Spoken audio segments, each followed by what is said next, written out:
شنو هاد الشيء واقع اخوتي المغاربه؟ واش ما بقاش عندنا الحق نهضروا على الوطن ديالنا؟ واش هاد الاجانب اجتاحونا كلشي ولا يهضر في عوطنا؟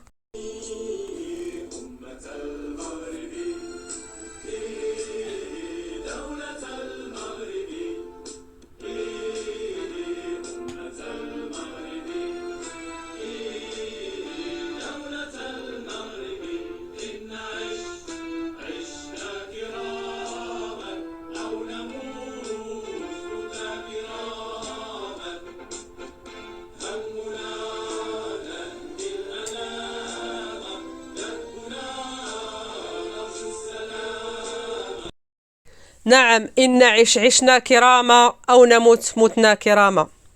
إخوان الأخوات، السلام عليكم ورحمة الله تعالى وبركاته. واش عباد الله ما بقاش عندنا الحق في بلادنا؟ واش عباد الله ما بقيناش حنا مغاربة؟ ولا كل شيء من هبة ودبة كيهضر في عوطنا؟ ونتهناو من فواز يطلع لنا أسعد القرعي، من تهناو من هذا نهضروا على هذا يطلع لنا حسون. تا هذا نخليكم تسمعوا شنو راه كيقول وغادي نعلقوا عليه. السلام عليكم ورحمة الله وبركاته. كيف حالكم؟ إن شاء الله كويسين وإن شاء الله طيبين. أتمنى إن شاء الله أن تكونوا دائما بخير وعلى خير. جماعة، طبعا إحنا عارفين الأيام دي يعني ناس كتار جدا بيتكلموا عن أسعد الشرعي موجود بالمغرب، زار عدة مدن مغربية إلى آخره. اليوم صراحة في الفيديو ده بس عندي رسائل بسيطة عايز أوصلها للناس، وأتمنى أنه الناس تفهمها بطريقة صحيحة. عشان كده عايز الناس تركز معي كويس في الفيديو ده. طيب، اول حاجه الايام دي لو انتم ما عارفين، او ممكن في ناس يكونوا عارفين، في حمله خفيفه يعني لسه ما وصلت لذروتها. بعض الناشطين في السوشيال ميديا من دول عربيه، من اليمن، من السعوديه، من عده دول عربيه، بس لسه ما طلعت، يعني لسه الحمله دي لسه ما ظهرت زي الناس، بس في الايام الجايه حتحسوا بها. ناس شانين هجوم على اسعد الشرعي، خصوصا واحد كده انا ما عارفه بالضبط من وين، بس اعتقد من السعوديه، انا ما عارف من وين صراحه، ما متاكد من جنسيته من وين لانه ما فتشت عليه. المهم بيتكلم عن اسعد الشرعي، وانت مجرد حشره، وانت عامل شنو، وانت كده، وانت حتبيع المغاربه في اي لحظه والى اخره. المهم كلام كثير.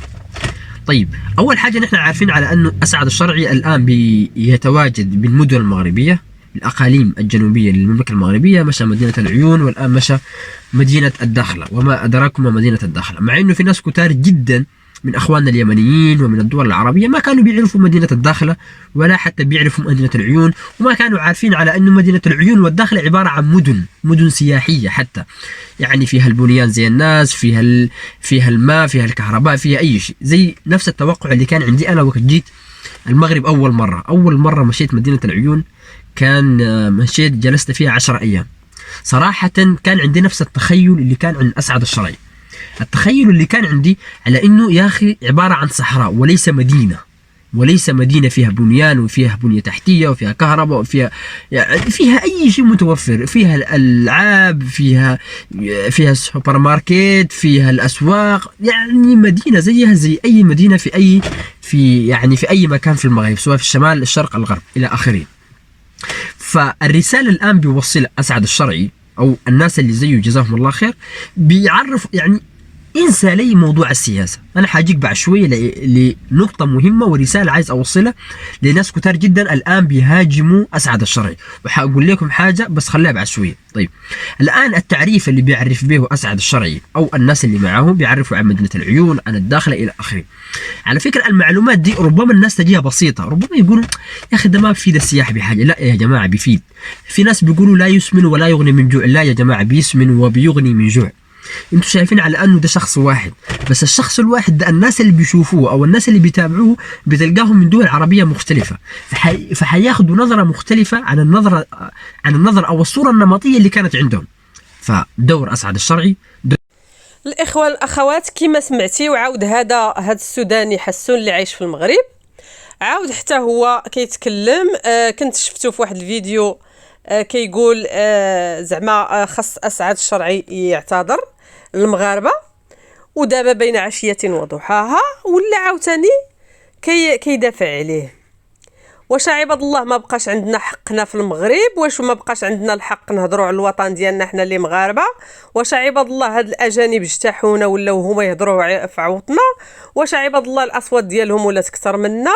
دابا سمعتي شنو كيقول على اسعد الشرعي؟ قال لك سيدي انه هو دابا غيعطينا النصائح ان اسعد الشرعي نايض عليه حمله يعني كيتهجموا عليه، يعني هو ظريف ومسكين وما دار حتى شي حاجه وما سالناش وكيتهجموا عليه.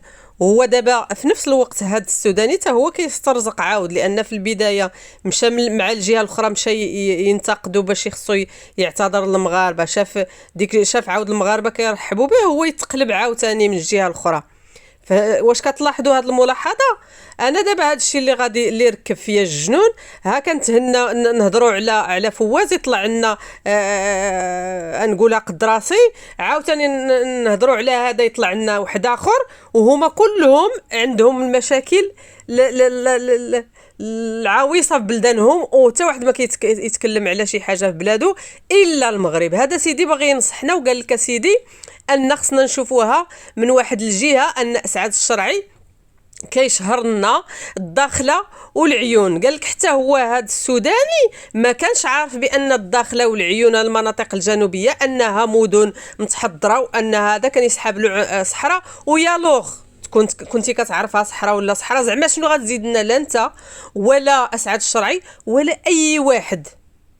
الناس اللي ما كيعرفوهاش الصحراء والناس صحاب الدولار راهم كيجيو وكيسيرفيو فيها وكيتساراو في الداخله وكيصيدوا الحوت ديالها، كيعرفوا شنو هي الداخله وشنو هي العيون وشنو هي طرفايه، وكيعرفوا الاقاليم الجنوبيه مزيان. الا كنتو دابا نمشيو يعني للمنظور ديالك اللي تتقول انكم ما كنتوش عارفين الداخله والعيون، كنتو عارفينها غير صحراء، وكنتو عارفين طنجه والرباط وكذا انهم مدن حضاريه. يعني باش عرفتيوهم هادوك المدن؟ كنتوا عارفينهم مدن كبرى، عرفتوهم عبر التلفاز وعبر الانترنت. ايوا حتى الداخله والعيون وبوجدور وطرفايه واي منطقه في الاقاليم الجنوبيه غتعرفوها عبر الانترنت انهم مجهزين وتا هما يعني متحضرين وتا هما عندهم بنيه تحتيه وتا هما عندهم كل شيء. يا منين عرفتوا ان المدن؟ انا دابا مثلا اعوذ بالله من قول، انا ما كنعرفش السودان، ما كنعرف حتى مدينه فيها، ما عمري مشيت لها، ما عمري صدمت فيها، ما نقدر نقول لك حتى شي مدينه واش فيها بنيه تحتيه واش ما فيهاش واش. ولكن الا بغيت نقلب ندخل الانترنت ونشوف المدن والمدينه اللي ما عرفتهاش. يعني انا شنو غادي نزيد لهاد السودان ولا اليمن ولا مصر ولا. ولكن هاد الناس راه بزاف، هاد الشيء راه بزاف وما خصناش نسكتوا عليه، لان سيتخو كل واحد ولا يتفنن في يعني في التدخل ديالو في السياسه ديالنا الداخليه، في السياسه ديالنا الخارجيه. واش عباد الله هاد الشيء ما غاديش يهدى؟ ما بقيناش حنا نقدروا نهضروا. دابا هو راه كيمعني تيقول لك يعني حمله تهجميه، ماشي الحمله راه من المغاربه، ماشي من مهجم عليه حتى شي واحد لا من السعوديه ولا من المريخ. ولكن هاد المغاربه المنبطحين والمدلولين وداخلين له حتى هذا وجالسين يفرحوا به وتيقولوا له شكرا، وهذا هما راه ما شايفينش المدى على المدى البعيد. كل واحد راه تيشوف اشنو غيزيدوا لنا، لا السودان ولا اليمن، اشنو غادي يزيدونا، شنو غادي نستافدوا منهم، سواء نعرفوا الاقاليم الجنوبيه عندهم بنيه تحتيه ويعني متحضرين او ما عرفوش شنو غادي يزيدونا. الله يخليكم الا ما قولوا لي في التعليقات.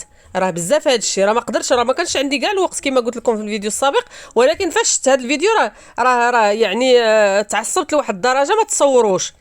يعني بنادم بغى يسترزق يمشي يقلب على باش يسترزق، ولكن المشاكل ديالنا ما يبقاوش يدخلوا فيها. خوتي خواتاتي، شكرا لكم على التتبع. خوتي الاشراف، ماشي المدلولين، ماشي اللي ما قارينهاش بعيده، ما عارفينش شنو واقع وشنو راه غادي يوقع، وغير تابعين جلاله بالنفخ خلاتها الاخت في تعليق. والله يدير شي تولد الخير وصافي. شكرا على متابعتكم، والى فيديو قادم ان شاء الله. مع السلامه.